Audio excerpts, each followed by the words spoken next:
So we've been talking a little bit about reading the notes on the page, seeing where they're positioned in the staff, and knowing what the letter name of the note is, and what valve combination and what slide position they are. We see all of your eyes, so I know that we're communicating. Can I see all of your eyes? There we go, just your eyes. We're not going to get to the mouthpiece just quite yet. So we've started doing a little bit of buzzing, just matching pitch, trying to make the siren happen. So let's see how much we remember. Remember that when we start the sound, it's just the air separating your lips, saying just like the word poo. Right. So just listen.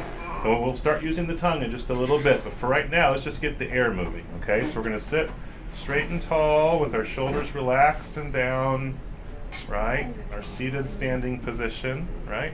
And we're going to use our thumb and first two fingers on the mouthpiece. Okay. All right, so let's see if we can match this pitch. And remember, trumpets, you're going to be, and French horn, an octave higher. Trumpets or French horns will be up here. Ready, go. Alright, not a bad first try. So let's try this. Listen really carefully to what I'm going to play and see if you can replicate. Remember how we're changing pitch? By rolling our lips in and pushing the air just a little bit faster and redirecting down in the mouthpiece. Let's do it together. Listen first, okay?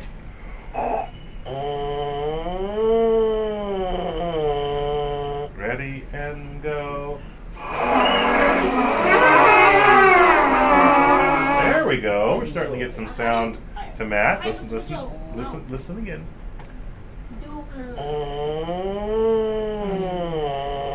Make the M as you go higher. Ready, go.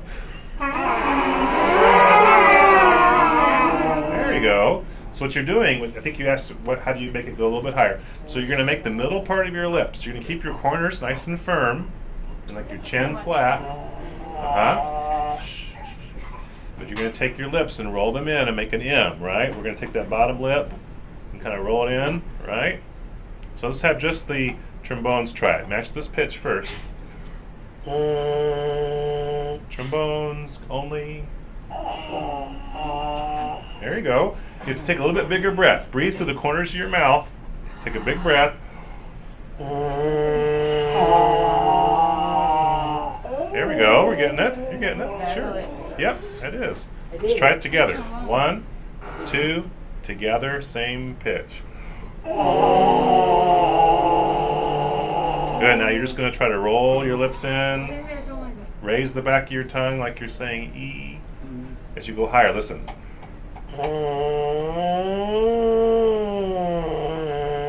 Ready and go.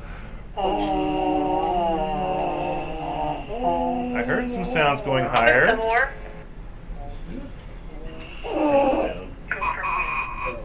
One more time. Listen one more time. Fast air. Ready? Trombones, go.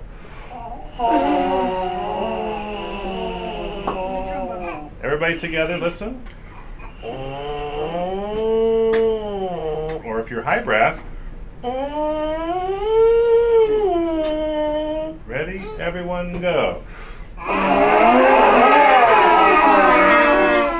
Try this. Oh, you're spinning. Hold on. Try to control when it is that you're playing, because if you control when you play, we'll be able to do a lot more. Okay? Start at the top like this. So you're starting with your lips rolled in. Then you roll them out, and then you come back. 1, 2, start with them in, starting high. Excellent, good. Go. Good. So, mouthpiece is down so that they don't make sound. And then I have your eyes again. And your eyes so I know we're communicating. We won't need the stand right now.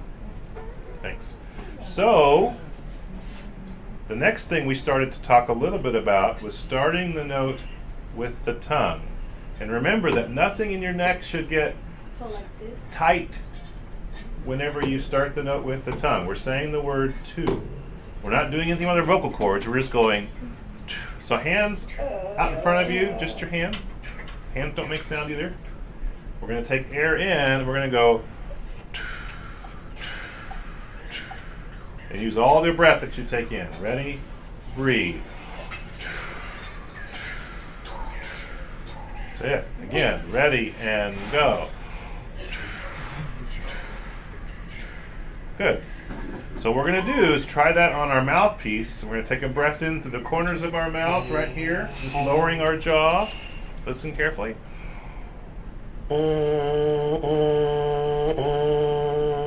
Just barely touching the tongue. 1, 2. Ready, breathe. And stop. Listen one more time. Listen.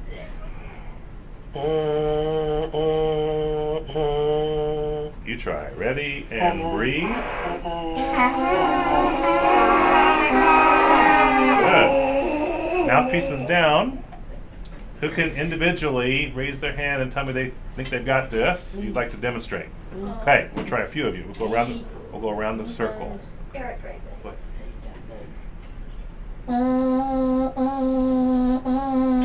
Excellent.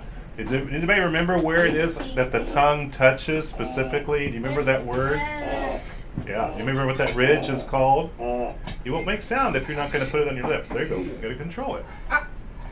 So, does anybody remember that word we used last time? It's kind of a long one.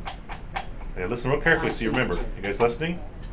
It's the alveolar ridge. That's alveolar ridge. It's that spiny ridge right behind your teeth. Just the same place where you touch when you say the word to. It's the exact same spot. Okay, you got it? Can you do 3 of them in a row for me? Go ahead. That's it. You got it. You got it. Just make sure you take a breath before you start.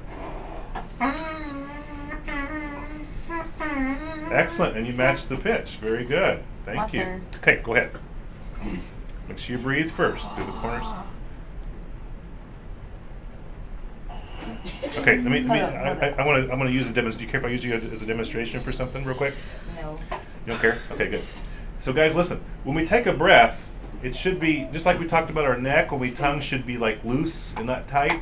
When we take a breath, there's a worry that when we take in air, we take it in with tension, and then it causes our sound to have a really tight sound to it. When you breathe in, it should be like a quiet breath. And here's the really important part. Don't miss this. You listening? We breathe the air in, it has to go immediately back out. If you breathe it in and you try to hold it, then we have tension in our body, right? And if you try to blow it out, it's going to be like... Yeah, you never know what's going to happen, right? It may not even come out. You may be so tense you can't even get the air out, right?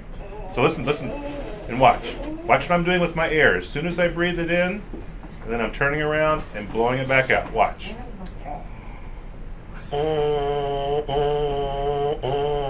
Try. It helps if you lick your lips a little bit. Sometimes your lips are a little dry. And then you do this. I need some comment. That's it. You had it. You had it. Keep going. You got it. You got it. Be courteous, please. You got it. You got it. You had 2 right in a row. It just takes practice, right? You just got to get used to how much air it takes to go out fast. Let's try it together. Can I try Listen. it again? Listen. I Listen. got this time.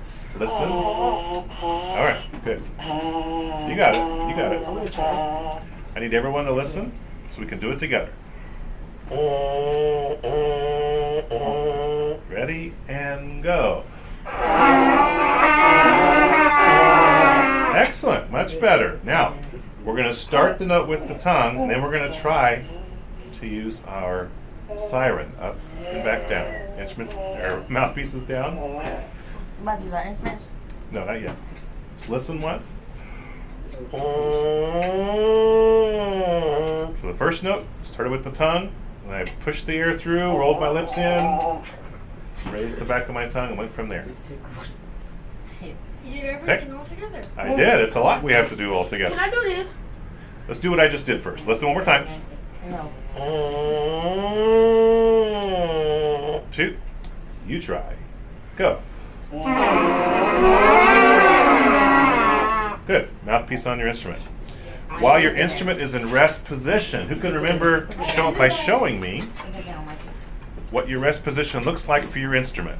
So trombones back on your shoulder. Nothing touches your lips. Not even a mouthpiece. And your eyes are here. That way I know rest position shows me that you are ready to go to the ready position. Just a second. Okay. While your instrument's in rest position, I'm going to do something that kind of helps us with knowing where the notes are on the staff. Okay, so I'm using my 5 fingers to kind of show you to represent the 5 lines on the staff. Okay? So this is the bottom line of the staff. This is the second line of the staff. This is the third line of the staff. You guys watching? This is the 4th line. This is the 5th line of the staff. My thumb is the 5th line. Okay?